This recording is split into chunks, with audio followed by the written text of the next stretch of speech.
রানা দ্বিতীয় স্থান অর্জন করেছে এবং তৃতীয় স্থান অর্জন করেছে সোহেল শেখ।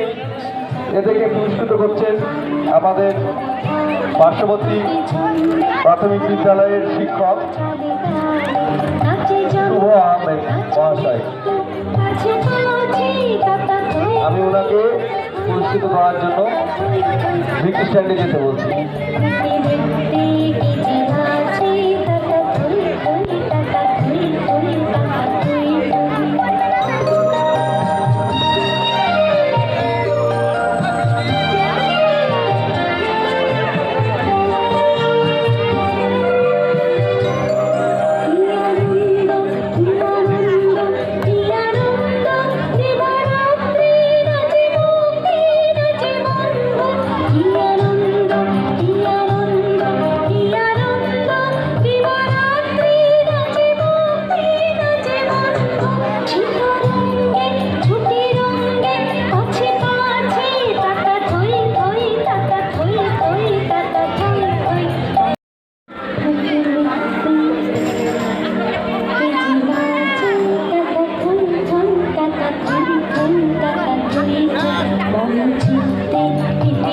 Thank you.